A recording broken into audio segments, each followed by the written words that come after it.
Welcome everybody. My name is Dr. Caris Cheney. I'm the coordinator of the Parenting and Family Research Alliance. And thank you for joining us today for the next instalment of the PAFRA seminar series.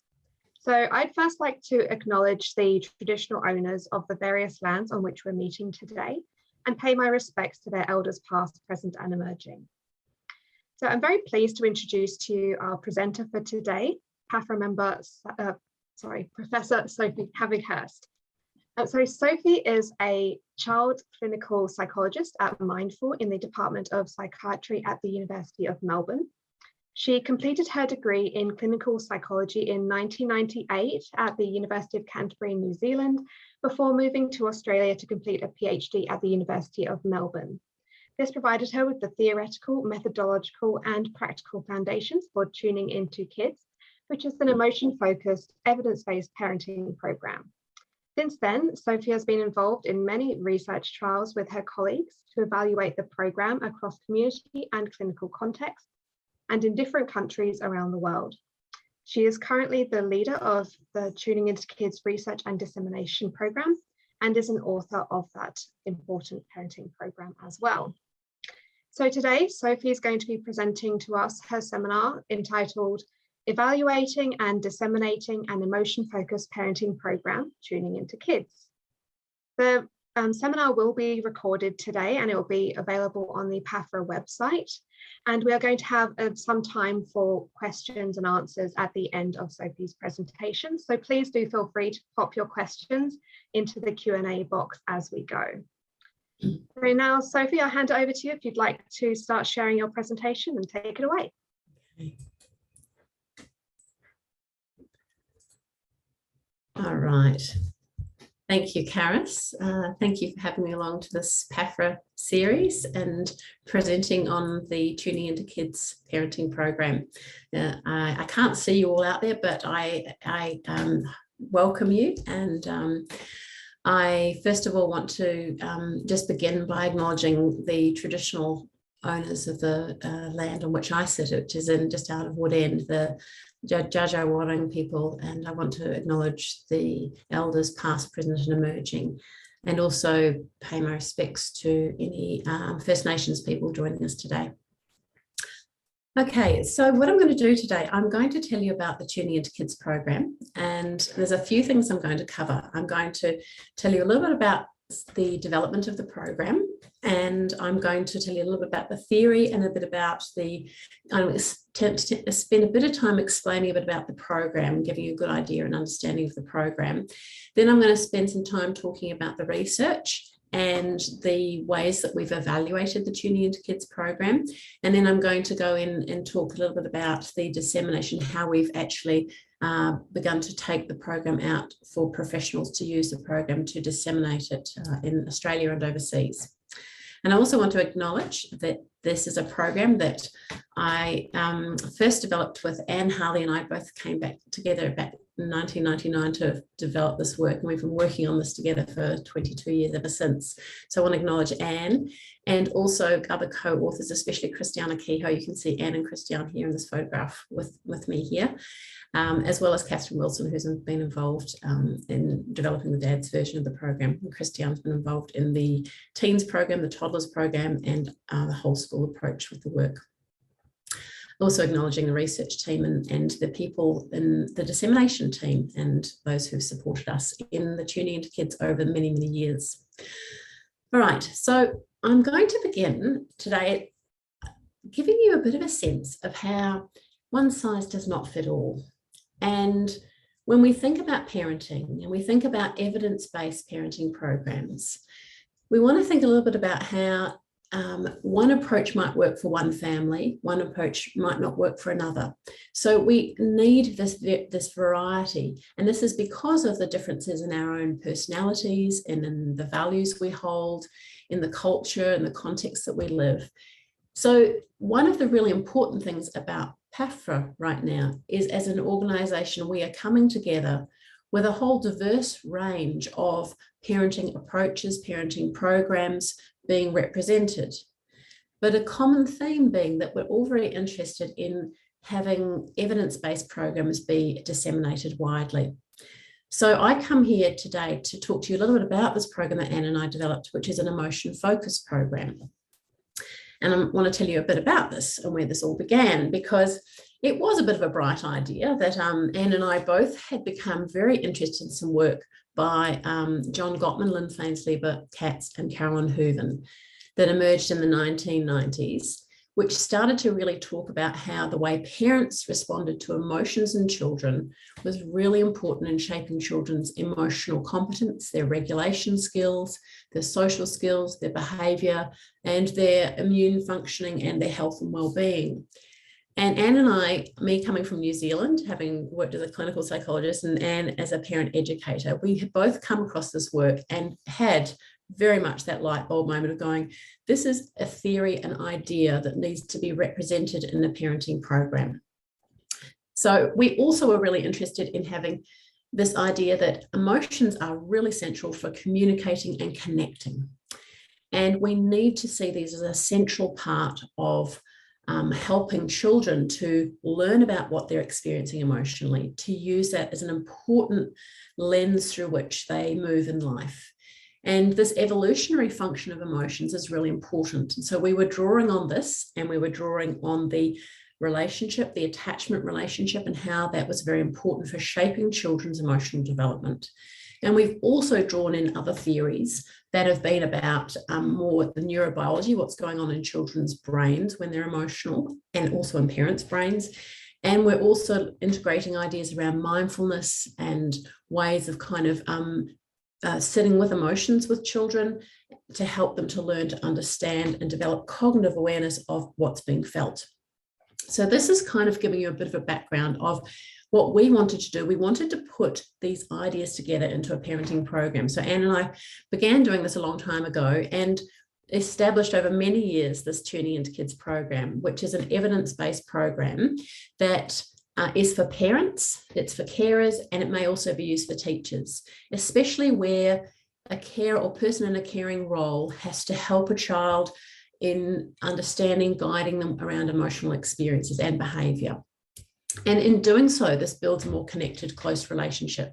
And we've because this was quite different when we began this work back in the late 90s, we knew we had to get evidence to show that it was a program that would work. So we have spent over 20 years now conducting many research trials to look at this, and then over time have been ready to disseminate the program, to take it out to people to use and to use in their work with parents, carers, and teachers.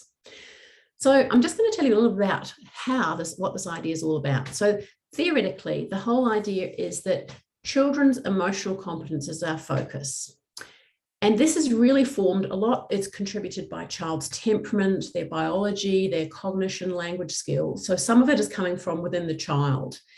And then a big part of emotional competence is shaped over time by how parents respond to children's emotions, how they guide them with their emotions, and also how parents react when children get emotional. So this is what we talk about as emotion socialization. Now, this occurs within a much broader context of the social and cultural influences on how we express anger, how we express sadness, how we react to someone who is sad, how we react to someone who's worried and anxious. Is it appropriate to grieve? Is it appropriate to yell when we're angry? So these are very much cultural and social factors that really influence parents, which then influence children's learning. And these factors of emotional competence in kids are really central for shaping children's functioning. So the theory that we're looking at is this idea around emotion socialization. How parents respond to children's emotions shapes their emotional competence and behaviour, and it's also influenced by what parents are aware of about emotions in themselves and in their child as well. Now, Gottman's work was really useful because it looked longitudinally at different parenting styles, and in particular found that some parents were more dismissive of emotion. If a child was angry, they might ignore the child's anger, but respond only when the child was happy. And they might, or if the child was sad, they may not respond to that. They might give them something to eat at that time, or distract them, or try and solve their problems, rather than actually helping the child to understand what was being felt and learn to regulate it. So this is what they talked about as being more of an emotion coaching parenting style. And that's something that we have really looked at, the difference between dismissiveness and coaching, and how coaching, when you respond in these kind of ways to children's emotions, it builds a more connected relationship with your child, because kids learn that their emotional experience is valued and that they are respected in having these emotions, and that builds that relationship. So we have looked at these parenting styles that Gottman and colleagues looked at, and this contrast, especially between coaching and dismissiveness. Coaching is this idea that when kids are emotional, we actually are aware of the child's emotions, especially when it's at lower intensity, because that's often a good time to talk, connect. We see that as a time to come close and teach rather than avoid the child or distract them. And we might then communicate understanding and empathy, and that we validate, we give validation to their feelings, to their emotional experience, even though we might put limits around their behavior. And we do this by, we will often empathize with the child, be with the child to help a child move through the feeling, maybe through naming the child's emotions or helping the child put words to their feelings. And when they're calmer, we will then look at this fifth step of emotion coaching, which is possibly to help them to solve the problem if it's still an issue, and maybe to set limits around behavior. So those were the 5 steps of emotion coaching that we've put into practice for tuning into kids. And the research evidence on the difference between dismissiveness and coaching has found that when kids are emotion coached, they do better on a whole range of outcomes, lots of different outcomes in terms of their emotional competence, their cognitive skills, their academic functioning, their social skills. They have fewer behavior problems, internalizing and externalizing problems, and fewer physical illnesses. And this is an emotion coaching has been found to be especially useful if kids are more emotionally reactive, they have more difficult temperament, and they have more internalizing or externalizing problems when they're younger. So we've taken this theory and we've put this into a manualized program, tuning into kids, for parents, teachers, or carers. And I'll continue to use the word parents from here onwards. But it's this whole idea that we can teach people emotion coaching in a manualized group delivery, or a one-to-one delivery, or an online delivery. And we do this, especially what we've done with tuning into kids, is offer it in a 6 to 10 session model, 6 sessions for a more community delivery, up to 10 or even more sessions for a clinical group where the needs are much higher in the children or the parents. And we target these areas of parents being aware of emotions and regulating them. We look at their meta-emotion, how they think and feel about emotions in themselves and their children. And we really work with their automatic reactions to children's emotions. And then we teach these emotion coaching skills with the idea that this has flow-on effects to children's functioning.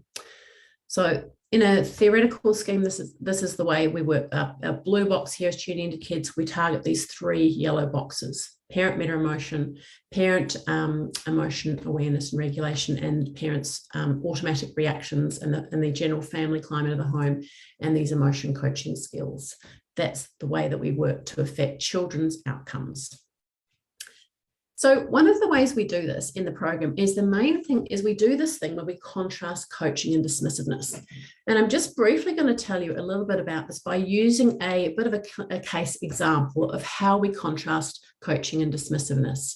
Because one of the things we find is if you teach people 2 different ways of responding to emotions in a child, it really gives them a deeper learning when they have this contrast between maybe just being very, you'll be right, get on with it, versus responding to the emotion. So I'm going to start by telling you a little bit about the case example here of a little boy called Johnny. And Johnny is 8 years old. His parents have separated, and he lives 1 week about in each family home. And on this particular day, he comes home to Dad's place and he's angry and swearing at his sister and stomping, won't have any food, grabbing the iPad, being very, very difficult. So with Dad, after such a stressful day that Dad's had, he might get very angry and yell at his son. And no, he can't have the iPad, especially if he's going to behave like that. And he might send him to his room and say he can come out when he stops being so angry with everyone. And later, when Johnny comes out of his room and he's a bit calmer, he might say, that's more like it. I've got my son back.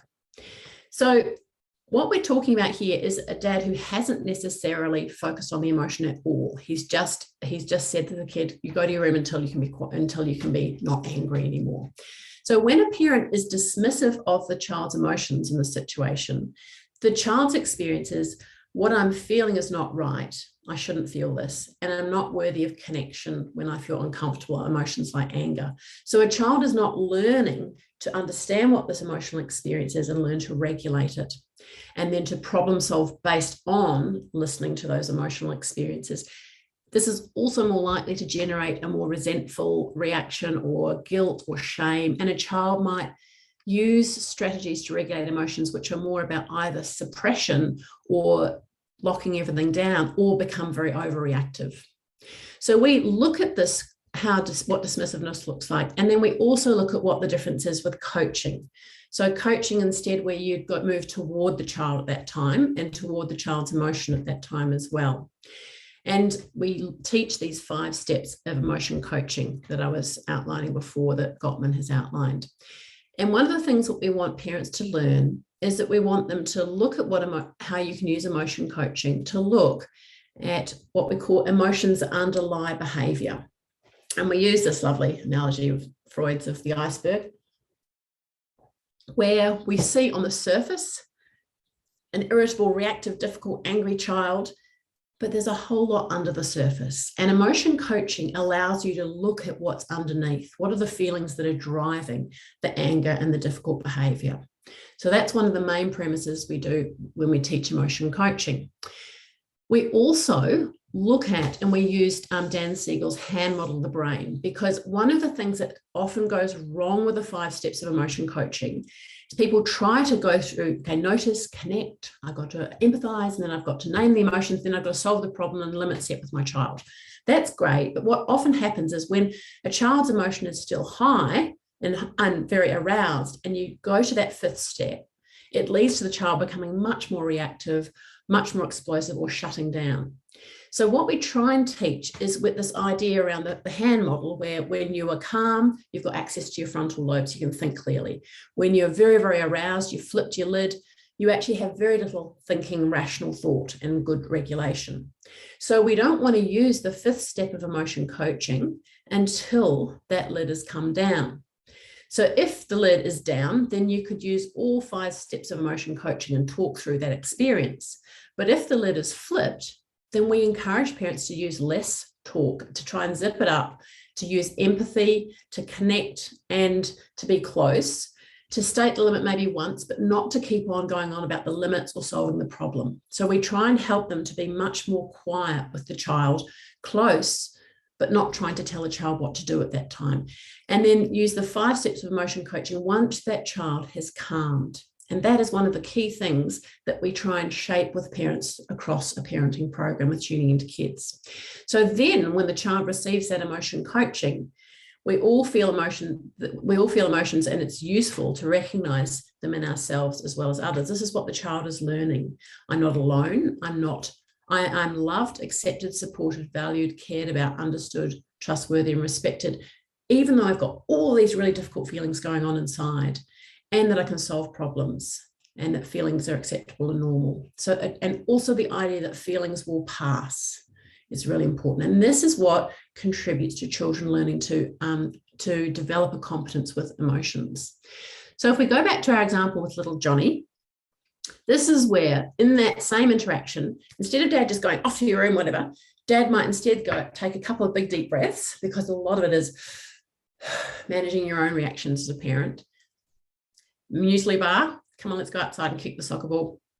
And then he might say, once they're out and moving, they've kicked the ball a little bit, might say something like, you seemed a little grumpy before. And then pause and give some time. So kids often need to work through the emotion a bit before you talk. And then after a bit, when kids sort of settle a bit, kick the ball a few more times, dad might say something like, bit of a rough day at school, huh? And then the kid might be there, you're with the child, you're helping them work through it by being still connected. You might keep kicking the footy a bit, so it's also letting out some of the anger that's being felt. And then he might say to his dad, I'm not going to mum's tomorrow. So the next key piece we look at is how to build empathy. Now, empathy is like the capacity to feel with, to take someone else's perspective, to listen and respond without judging their behavior in that moment. Because you can't say, that's really hard, but you can't do that, because it nullifies empathy if there's still a limit at that time. It doesn't mean you can't come back to the limit later when the emotion is come right down, when the lid is down, when the child is calmed. But you first of all want to connect with that feeling that you think that child is feeling through drawing on something within yourself and communicating that. So we help parents learn how to step into the child's shoes. This could be thought about as reflective functioning, whatever the words you want to use. We use a technique called the emotion detective to help parents to step into the child's shoes. And then we teach them ways to express empathy and communicate empathy. So this idea of empathy, but using the emotion detective is, what is a comparable situation for you as an adult? And maybe it's like being left out, not included at a party. And it might be imagining what that would be like. Oh, I feel really, really jealous, or maybe really left out or sad. There's something wrong with me. So you ask the parent to connect with that same feeling in themselves, keeping that in mind, and then learning and practicing some language where they can communicate an empathic understanding at this time. So here, empathy might look like just something very simple, and it's not always with words, because often empathy, especially with young kids and with teenagers, is actually best not using words. So it might be just, rubbing a kid's back, or you love playing with that toy, or wow, that makes me happy too, or how sad, or yikes, you're really upset, you want one too. So it's the facial expression, the tone, and then giving the child space, because when you empathize, you've got to then give it some time for the child to feel like you've actually genuinely listened and heard. So with Johnny, it might be, Dad might remember his own experience of moving between two homes himself as a child. He might remember feeling sad, always missing somebody. He might remember not belonging in any one place, feeling like things were so unfair, feeling like he had no power or control over the situation. He might remember those feelings. And then in accessing and remembering those feelings, he might then be able to come back to his son while often connecting with something like it's hard living in two homes. So this part, we do this about halfway through the program, really leads to big shifts. And it sounds like it's complex, but we often give people just one or two simple things to do, because they practice key high-risk situations for a child and how to empathize in those situations. They practice in group, and then they take that home. We also do a whole lot around helping children develop an emotion vocabulary, because if you are learning to put words to feelings, it actually acts as a way of giving you a little distance. It's a regulating strategy, the cognition around the feeling. And that is when the lid has come down, when the child is calmed, and gives that distance from the experience. And children over time internalize parents' words, and that really assists them with building internalized emotion regulation skills. So we do that as one component throughout the program. We also help parents to try and separate feelings from behavior, because you want to allow children to be able to express feelings, but not all behaviors. And this part about teaching them about appropriate behavior happens when children are calm as well. So here, we might say that we use the paths envelope here. All feelings are okay, but the way you behave and express that, some ways are okay, some ways are not okay. So we do a whole lot around teaching what's okay ways to express anger, what's okay ways to express your disappointment. And it might be, physically letting out steam. It might be a number of things. And when we separate those from things that are not okay. And that's where having family rules is important, about small number of simple family rules about not hurting people, not name calling, whatever the rules are that a family wants.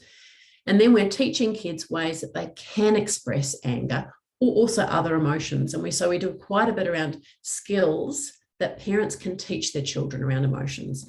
And it might be that we teach them how to build in a pause when they're angry. It might be we teach them how to let off steam, or it might be ways of soothing or calming. And these can be used for angry emotions as well as other emotions. And we do this through, it might be through reading books, it might be through imagining heroes or characters that find ways of letting out their anger but not hurting people. Could be any of those things. So the thing about emotion coaching is it works effectively depending on how parents and children are. So if children are too highly aroused, they can't actually take in what's happening with emotion coaching. And that's why we go, you can often teach more when a child is calm about what happened before, or plan ahead to what might come up when you're going to sit an exam, or next time you have to leave grandma's house and you don't want to leave, or you do want to leave. And then, so what we try and do is we use emotion coaching depending on how aroused the child is. If a child has flipped their lid, the parent might just be connecting physically, might be close, might use touch, might take the child away from people watching and help the child to calm and maybe let off steam and soothe. So that process is important. And we also do look at how to repair and redress. So we do look at when a child is calm, we have to bring them back with empathy to come back to what a limit is, or how to repair when they've made a mess of something, if they've actually, in a situation like this, you looked so frustrated before. Imagine you didn't want to yell at her, but it all got a bit out of control. So part of that would be the empathy, allowing some time for the child to settle and feel like you've heard, and then say, what could you do to work things out?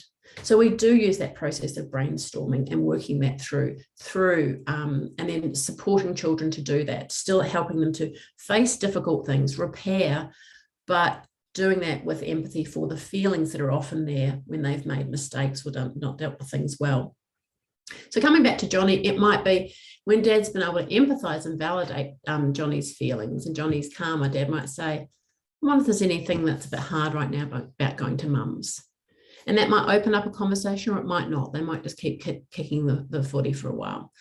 And then they might also then, when Johnny's calmer, be able to explore limits around behaviour and think about, things got a bit rough today. What do you think you could do next time that would help?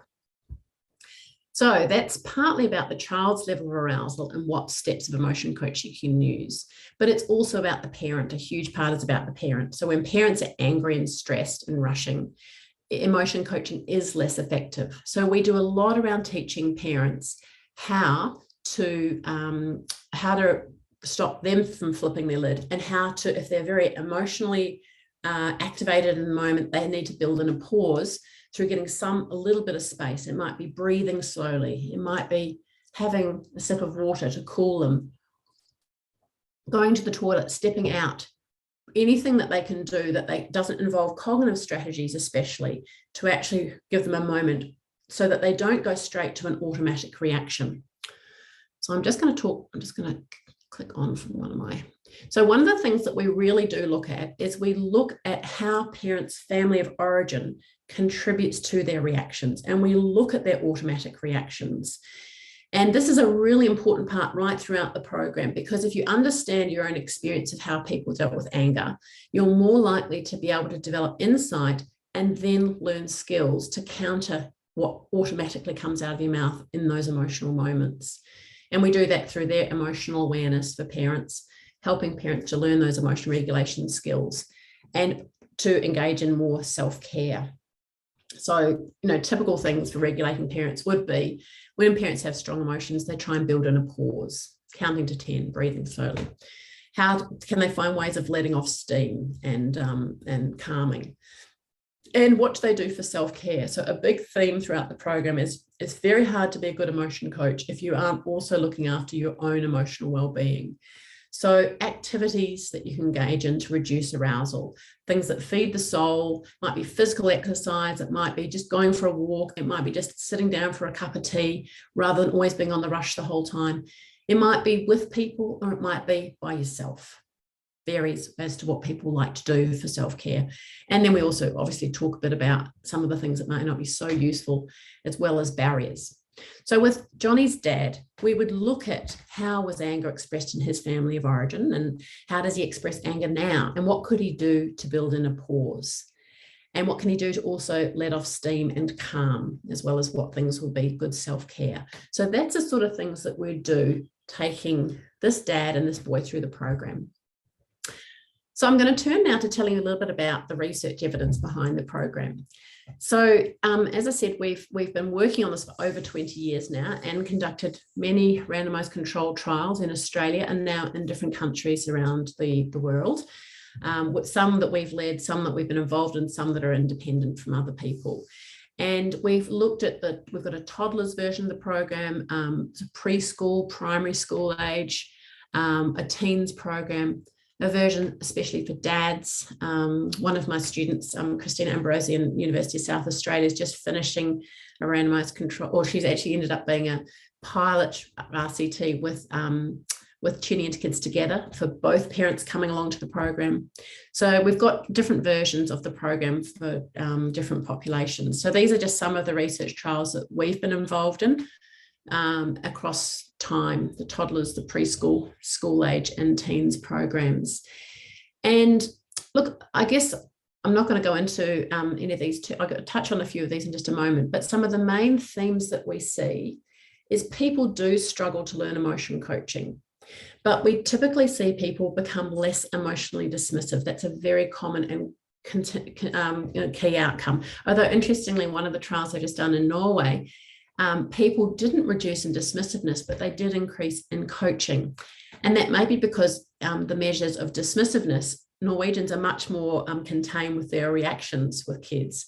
They're not quite so harsh, maybe like where the measures have often come from the United States around how parents respond to emotions. So it's been interesting. But we typically see that reduction in dismissiveness and increase in empathy in coaching. And we've seen that on a number of trials, both parents' reports, observing them in their interactions with their children. And obviously we also have seen changes in children as well, in children's functioning.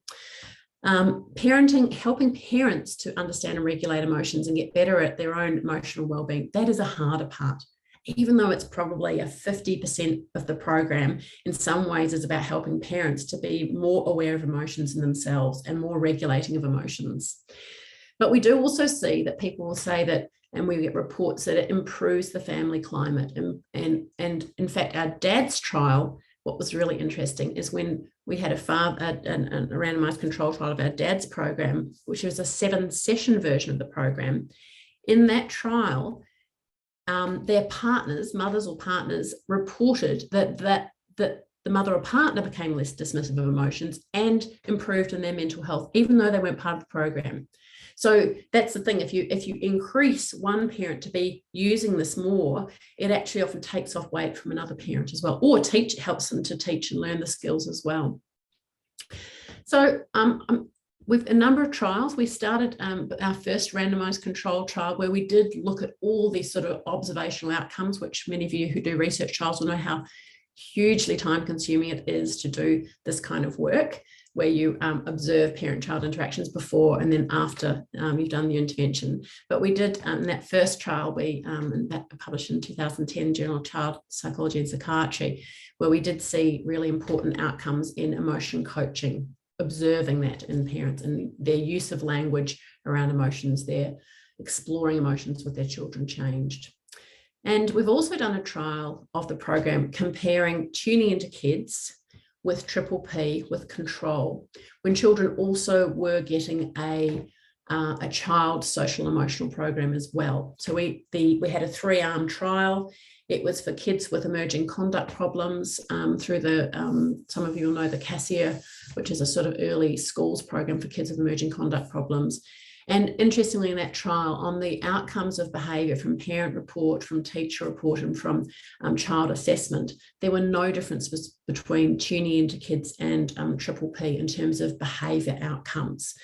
So what's really interesting here is I think these show 2 different theoretical models, 2 different ways of working with parents that may give some very, very similar outcomes, but have a different way of doing this. I think this is really important, comes back to my first point today about us needing more than just one approach for parenting in the way that we work.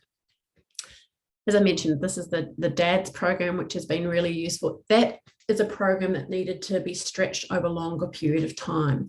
It was over 7 sessions. There was quite a bit around child development as well. And in particular, because the focus is all about emotions, we had to go quite gently, because when you've got groups of dads who are not used to necessarily talking in a group about emotions, you have to go into that quite gently, so not in too rapid a way. And that was really important. Our Toddlers trial has been really interesting as well. This is the protocol, but the main randomised control trial has just been accepted in behaviour research and therapy. Interestingly, in the Toddlers trial, we got changes. We actually got probably larger effect sizes for most outcomes. It's, parents, the community sample of 18 to 36-month-old children. And what we did is we took that risk, and we think, okay, let's try and do some measures of systemic stress. So we took hair cortisol samples from the toddlers, many of whom didn't have very much hair at all when they were 18 months or 20 months old. And then we followed them up 12 months after the parents did the program. And we were able to show that those who parents did the Tuning into Toddlers program, a 6-session version of the program, their children had lower cortisol stress in the last month. So the hair cortisol samples are the last month of stress that's contained in the hair. So we actually saw that, and we saw parents also had lowered stress, but it didn't quite reach a significance level. So that was really interesting. Just telling you briefly about some of the other trials. We've done a number of other ones as well, but some of the ones that have happened more into different other services. This is one that happened with the Australian Childhood Foundation, and that was with kids with complex trauma. And that was a real world trial. We didn't have a control group because all families were going through the group who would be participating in the service didn't want a control condition. But that was also really interesting to see. It needed to be delivered over 10 sessions with more integration of material on attachment difficulties and trauma. But still the same content of the emotion coaching in the program I've outlined to you already. There's been some interesting trials in Iran happening, and that's been really interesting. They looked at preschoolers with internalizing, and there's also one with externalizing problems as well. And that was very interesting because the researchers who undertook the trial said that it was very typical for people usually to use very power dominant strategies with children to correct behavior, and threat especially. And, if you behave like that, I'm going to take you to the hospital and leave you there, or, quite severe kind of responses. So it was pretty dramatic, them I was surprised they wanted to trial tuning into kids, but they did. And they thought it was very, very useful. Parents also probably needed a lot more just on things like your routines and, consistency and boundaries as well, for the families that they had there with more difficulties. And I've been off doing some lovely things in Norway, where with Evel Kjærvold and some of my other colleagues over there, we've been trialling the Tuning into Kids program there, where we're trialing in a clinical trial in like the equivalent to the Child and Adolescent Mental Health Services. We've done general community trials, a pilot and an effectiveness trial run by by therapists and practitioners to deliver the program. So an effectiveness trial, real world trial. And we've also been trialing it with teachers and with kindergarten teachers, carers. And I'm just writing up a paper that we've done with, we had 50 kindergartens who are part of a research trial, randomised intervention or control. And we've actually observed changes. It's just under review right now. We've observed changes in the classroom environment using Pianta's class observations when we've compared intervention and control. And this is one of those very horrible trials that we did with a follow-up in the middle of the pandemic, which, if those of you doing intervention trials will know, it's not been easy to do these kind of follow-ups. But that's been really, and we're still seeing some, medium effect sizes in those outcomes, which has been great. There's also been trials of tuning into teens in the States with parents, with carers, adoptive and kinship carers of 10 to 13-year-olds, kids who had huge difficulties, lots of trauma. Usually a parent was in prison or dead, or, and being cared for by adoptive carers. And that's been a really rough but interesting real world trial, again, of tuning into teens, where they found it was very, very useful. They were often working with grandmothers or great-grandmothers, teaching them these emotion coaching skills, which is pretty dramatic to do with that group. But was really well taken on, and they had some really wonderful outcomes from that trial of the teens program there.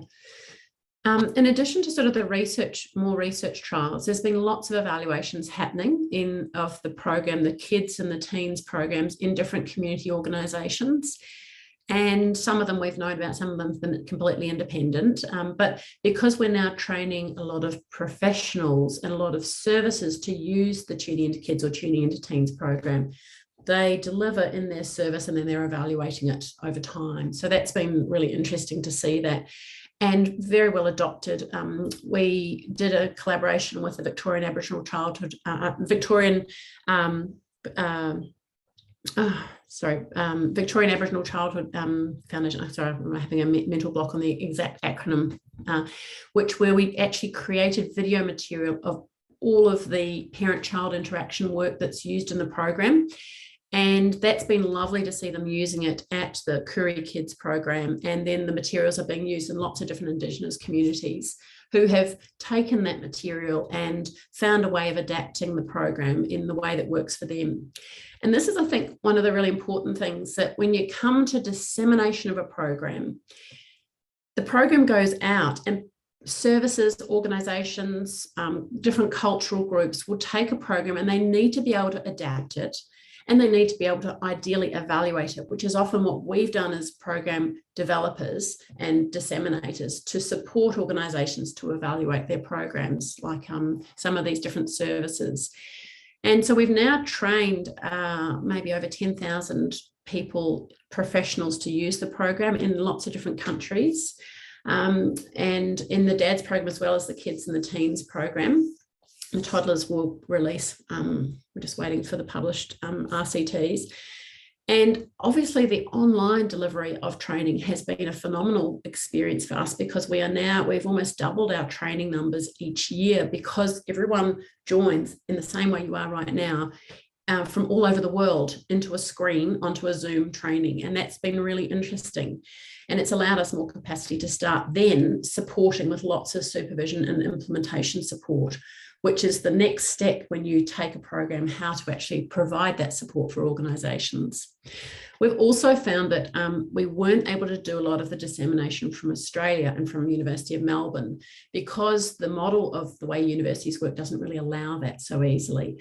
So we've set up an organisation in Norway, Tuning Into Kids Europe, which is actually disseminating now through using exactly the same materials as here, but disseminating in Norwegian and German right now for these different countries. So the way that this has gone is it's been disseminated widely to lots of different services. People take it and use it in many ways. Community settings, lots of clinical services use it in child and adolescent mental health services, lots of schools are using these programs. And one of the things Christiana Kehoe has been doing is actually trialling this with teachers, with parents, and with adolescents, the teens program. It's been really interesting, a whole school approach. And obviously lots of services, whether it be with trauma, drug and alcohol difficulties in prisons, or Indigenous services. The program's been, I think, translated into 17 different languages now. So it's gone to lots of different cultural settings as well, and with lots of different carer groups as well. So I just want to finish up with just sort of saying that one of the really huge challenges for myself and for Anne is, how do you take a program out to scale? How do you do that? Part of it is it happens very organically. People come along and they say, yes, we want to use it. And so you support them to do that. But I remember I've had lots of good conversations with various program developers over time who've often said, you cannot do this easily within a university setting. It has to go out, often into a business, because universities are not set up to deliver in the way that we need to disseminate a program with high levels of fidelity and get materials out there. How do you do that? Well, you need marketing, you need resources, and you don't get grants for that often. You have to, it's coming from income generated by people purchasing training, purchasing materials to use in different settings. And that's been really interesting for me, because as an academic, I'm like, I have no skills in this. This was it's very much something you learn, like, at the same time as trying to do all the other parts of your job, which are, publish and journals and, all the roles that we have as an academic. So it has been a very interesting tension to try and get a program out there, which is what we want. We want it to reach, but how to do that. And that's been a very interesting journey for me. And obviously part of setting that up, Tuning Into Kids Europe has really assisted that. So I will finish up at this point and just say thank you very much. And I will stop my share for a moment. There's my contact details there. And just check in with people if there are any questions.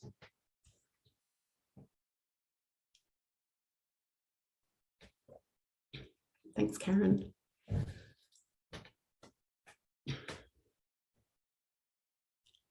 Lots of information, isn't it? Sort of bombard you with program material, research, and then this process of dissemination. But please do, if you have any questions, do fire away. But I can, Karis, do you want me to continue to speak? Yeah, thanks, Sophie. Yeah, that was a great presentation. It was very interesting to learn about all the huge amount of work that you've been doing. So I can see that there's a question in the Q&A box from Catherine Murphy. So thank you, Catherine, for your question. So it says, thank you for the presentation. Have you had the opportunity to evaluate the programme with services providing support to families with DFE? With DFE? Sorry, domestic and family violence. Right, yep. So lots of organisations, we have often trained the whole of the organisation to use the program. And then what they've often done, for example, the links is an evaluation that happened up in New South Wales, but I think we've regularly trained organisations where there's there's domestic violence happening. Or families are just coming out of that situation.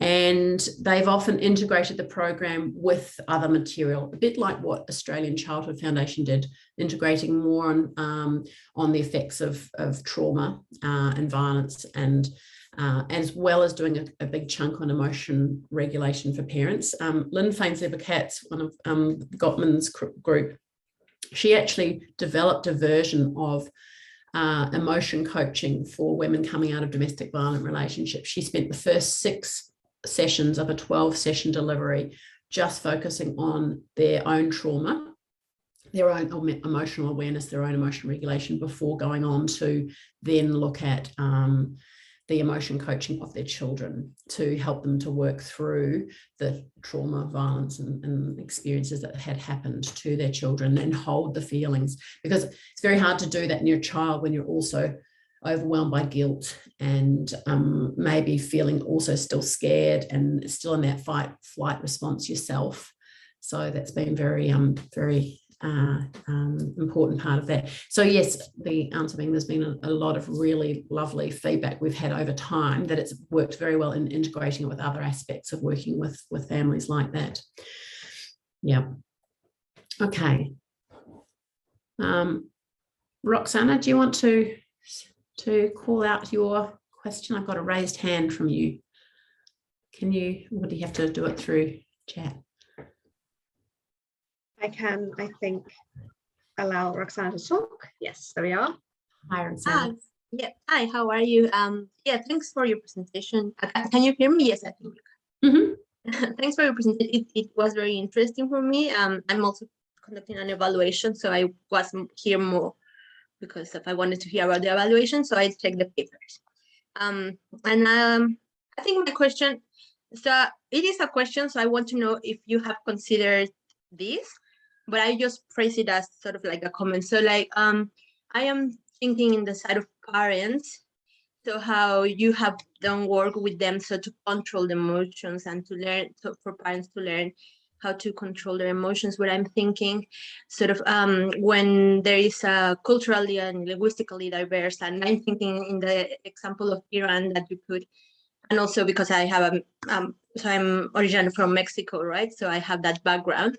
And I'm just thinking, so how have you given a thought to, so how when parents learn to control their emotions, but then at the same time yeah, sometimes there is this other layer of having to sort of control the culture when you come, and then also to control the things that you learn as a kid. So like when you become a parent and then you learn things as a kid that say, oh, I want to sort of reproduce that learning that I had as a kid, but then you find out that the learning that you had as a kid is not exactly very positive for the emotions of the kid, right? So like there's so many layers that makes it very complex, I think. Yeah, Roxanne, I wonder if I can just take up on one of the issues there, I guess, is we've found as the program has been, this is what I mean about the process, a program gets adapted to fit the culture. So, for example, within Indigenous Australians, it's about how to fit these ideas within okay ways of expressing emotion, okay ways of expressing anger.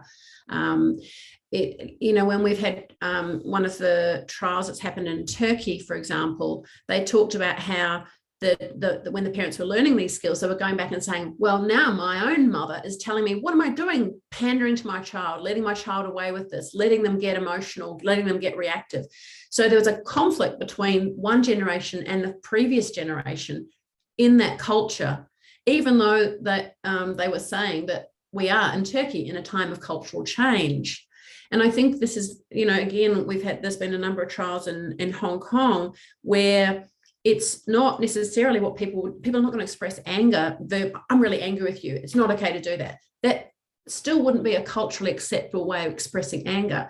So part of it is each cultural group finding a way of fitting the ideas about still working through with children the emotion, but expressing it in a way that's culturally acceptable or acceptable to that family. And that's, I think, really important, that each family can work out what that will be. And that, I think, maybe, having seen that, some of the Mexican families and some of the people we've trained have said people are very expressive, often not having regulation skills. So it's those huge diversities in how people culturally do emotions, as well as how families do that you have to be able to address. And that's that flexibility, I think, where the program needs to adapt to that in that way. Yeah. Thanks. I might there's a couple other questions here.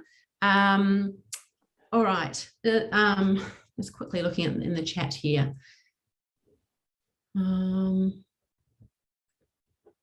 Great, just people mentioning various things here. Okay. Any other questions people have specifically about things here? See, we've got a question from Kate as well. So Kate, I'll invite you to ask your question in person. Oh, hi. Am I just on audio, or I'm on video as well? You can put yours, maybe you can't have your screen on, I think it doesn't look, I'm okay with that. I know what you look like. Okay. Exactly. Thank you so much. It was super interesting, and I really picture what the last 20 years have been like. And I appreciated your comment around, how it sort of happens organically, and I guess you take the opportunities as they come. I was wondering about if you had your time again, knowing what you know now, and you were at the beginning of that 20 years again, is there anything you'd kind of put in place early or as you went to support the kinds of dissemination and scaling up that you're wanting really to happen now? I know it's a tricky question. Yeah, look, I think the legal issues are some of the biggest ones, and that's really some of the worst area that you want to handle. But it's a headache, isn't it? Maybe having education about intellectual property early on and knowing how to go forward, that would have been useful. And yet it's very hard to get that information. It's very hard to find out that sort of information, but that's one thing. I think mentorship as well, finding people who are doing something along similar lines and then giving you some, checking in regularly and having some, with Zoom or some sort of catch up. That support is really important. I think I've found it very hard to feel very like we've spent so much time developing programs, developing content, that is completely unmarked when it comes to your performance in an academic sphere. And so it's hard to know that you're on the right track in that. It seems like not wasted time, but it's really deep time that you have to do if you're developing ideas and program content. And So having validation and knowing that that's what needs to happen is really important. So I think the mentorship is a really big one as well. Definitely do it. I mean, I was never very good at following what other people do.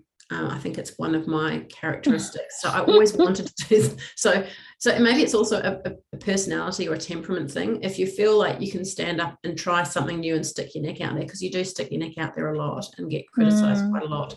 So maybe that's also where mentorship comes in, to kind of not protect yourself, but to support you in what you're doing.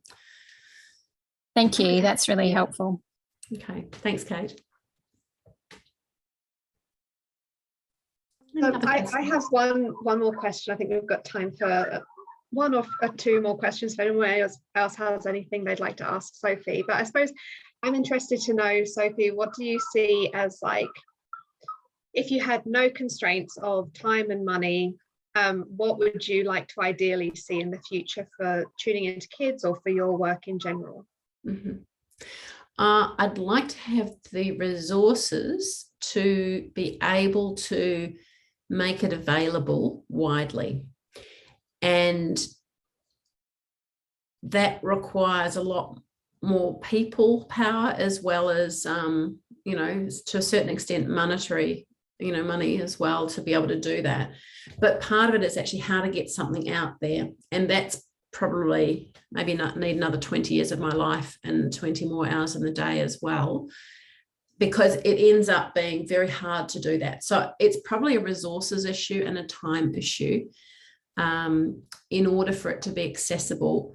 But I also, this is one of the things I've talked with Matt Sanders over time, and Carolyn Webster Stratton with over time, is how do you retain the quality of what you're doing when you actually do have those resources descended out there? How do you maintain the integrity of the program, so when you start training people that they're actually going to deliver it to professionals to use it in the way that you intend? And that is a really hard one to do. So it requires a lot of resources to do that part, I think, and send that out. So that's something I'll probably would. It's mostly resources, Karis, and time. Yes. Yeah. Okay. I don't know, Anne, if we can access slides for the talk or not. I don't know what happens from here. Karis, I'm happy to make this a PDF of my slides available if people would like to look at them. Yes, that'd be great. Thanks, Sophie. I can send them out to the attendees. Great. Okay. Okay, well, I think that that brings us up to the time quite nicely for today. So we'll wrap it up here. So thank you so much, Sophie, for your time today and that very interesting presentation. It was really great to learn all about the great work you've been doing, and I'm sure everybody is welcome to contact Sophie if you have any other questions, or if you'd like any further information about any of the work that she's been doing.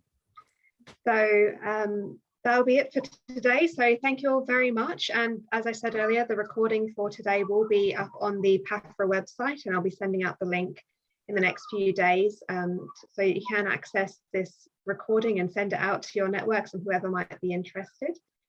And for now, I'll say goodbye and thank you all very much for joining us. Thank you. Goodbye, everybody.